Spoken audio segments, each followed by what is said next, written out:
everybody's dream come true, having a strong and very safe New York. And congratulations, Mr. Mayor. Thank you, Mr. President. Thank you. I appreciate it. মাসের পর মাস প্রকাশ্যে চলা রাজনৈতিক বাকযুদ্ধ, আর সেই দুই প্রভাবশালী নেতাই এবার হোয়াইট হাউসে দাঁড়িয়ে হাসি মুখে হাত মেলালেন। যুক্তরাষ্ট্রের প্রেসিডেন্ট ডোনাল্ড ট্রাম্প এবং নিউ ইয়র্কের নবনির্বাচিত মেয়র জোহরান মামদানি, দুজনের মধ্যকার উত্তপ্ত দ্বন্দ্ব আজ যেন ইতিহাস। প্রথম সরাসরি বৈঠকেই দেখা মিলল অপ্রত্যাশিত উষ্ণতার।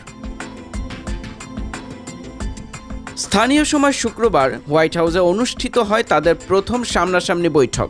সাম্প্রতিক মাসগুলোতে সামাজিক যোগাযোগ মাধ্যম ও জনসমক্ষে দুজনেই একে অন্যকে তীব্র সমালোচনা ও অপমান করেছেন।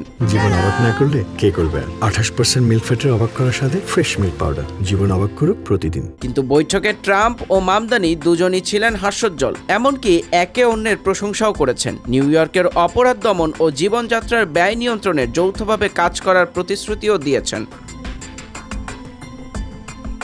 ৭৯ বছরের ধনকুবের রিপাবলিকান ট্রাম্প এবং ৩৪ বছরের ডেমোক্রেট সোশ্যালিস্ট মামদানি, দুজনের আদর্শ, দল, প্রজন্ম সবই ভিন্ন। অভিবাসন থেকে অর্থনীতি, প্রায় সব নীতিতেই মতবিরোধ আছে। কিন্তু বৈঠকের এক পর্যায়ে মামদানির টেবিলের পাশে গিয়ে দাঁড়ালে ট্রাম্প হাসি মুখে তার হাত চাপড়ে দেন, যে মানুষটিকে কিছুদিন আগেই তিনি কমিউনিস্ট বলে কটাক্ষ করেছিলেন। ব্যক্তিগত বৈঠক শেষে সাংবাদিকদের ট্রাম্প বলেন, আমি যা ভেবেছিলাম তার চেয়েও অনেক বেশি বিষয়ে আমরা একমত হতে পেরেছি। আমরা চাই আমাদের এই প্রিয় শহরটি খুব ভালো থাকুক।